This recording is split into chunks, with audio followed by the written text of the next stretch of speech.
What is up, guys? Harlem Gamer here, bringing you another edition of Road to 28, my attempt at winning a world championship with the New York Yankees, featuring MLB 14, the show on the PlayStation 4. It's only fitting that just around this time we are going against the Cleveland Indians, as you all may well know. Lebron James has chosen to go back home to play in his hometown, Ohio.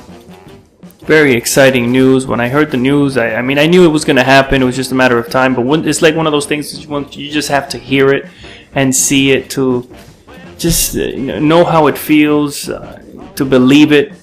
It's exciting. I'm a huge fan of LeBron James. I don't have any loyalty to any specific team.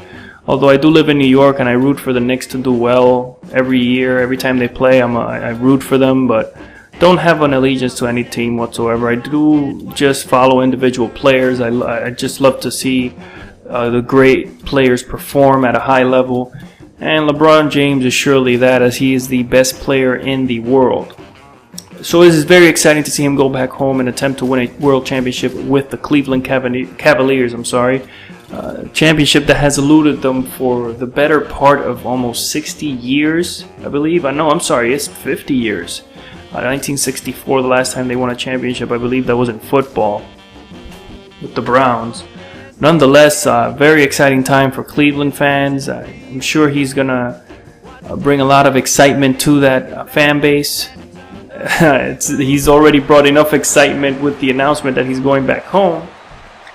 So, as a fan of just watching great stories in sports, I'm happy for him, and I just hope for the best. I hope he does win a championship for that fan base.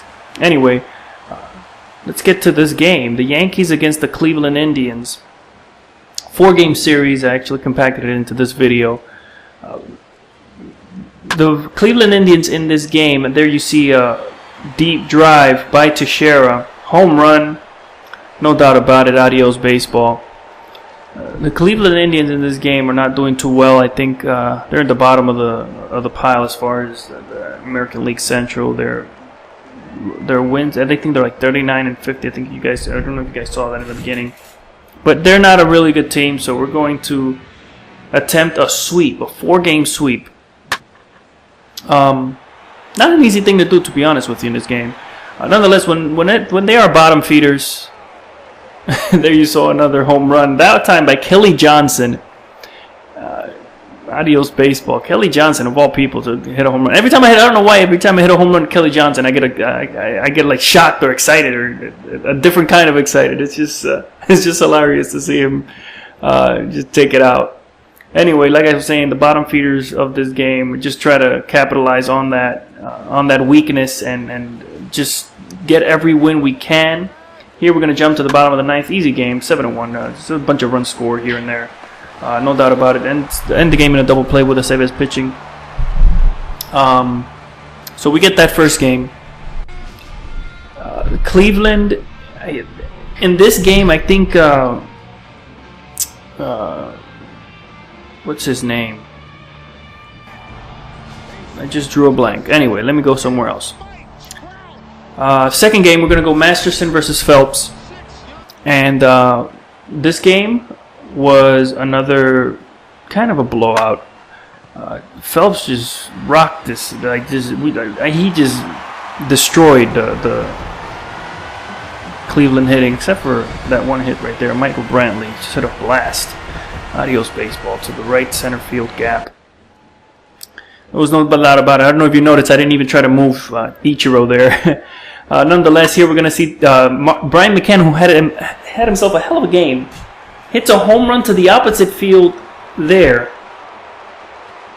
And Brian McCann, his batting average is not that well. It's not that great, but he does hit for power. So I believe that's his 19th home run of the season there. Even though I can't really count it because I simulated a lot of the games, but I did hit a few, so I'm gonna have to take credit. Sorry, guys.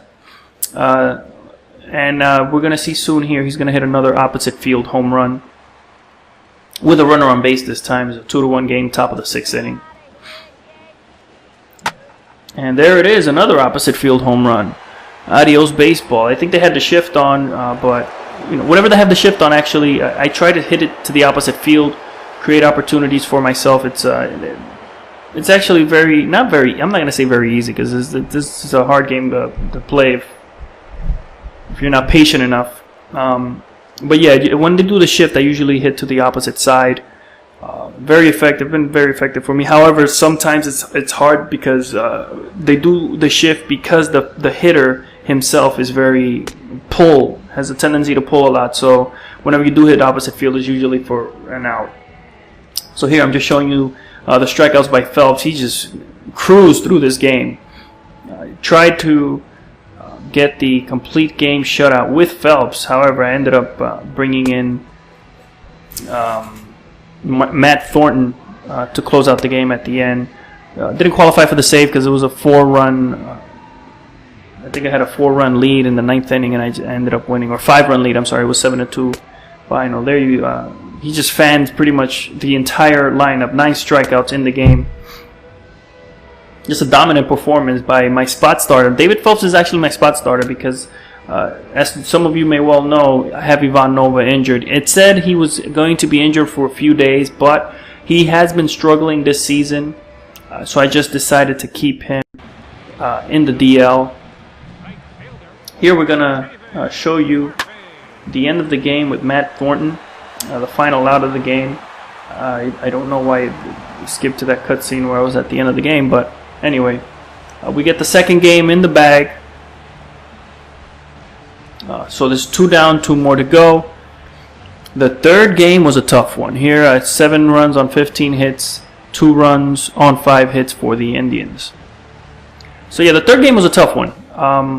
Actually went down to the wire in the bottom of the 9th, and we'll see that soon. But I'll take this opportunity to just touch a little more on the whole NBA free agency. Now we're just waiting on Melo. And as we speak, Bosch also signed a 5-year deal to stay in Miami, which pretty much shocked everyone. Nobody expected him to stay in Miami after LeBron left. Here we're going to get Tanaka. Home run. Just a blast to right field. Didn't even try to go after that with Ichiro. I think it hit the second deck. That's David Murphy. Actual blast to right field. Anyway, I'm sorry guys, I digress a little bit. There we get another home run, and at this point I'm just I'm probably pulling Tanaka. That's the Chisenhall, the batter after Murphy, and it just got a little out of hand there. Got a little scared, so I figured, I try to warm somebody up in the bullpen and bring some relief to Tanaka. Not one of his better days. So we're going to jump to the top of the 9th here. 4-2 Cleveland lead. Runner on first.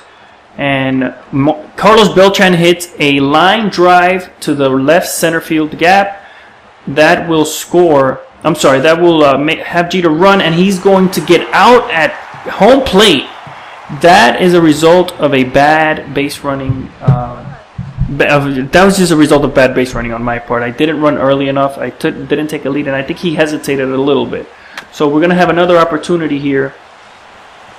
We are going to score that run, but he misses the throw to first, and then he's going to throw to second. Barely gets out of he throws the ball wide to the left, allowing Brian McCann to reach second base on that throwing error.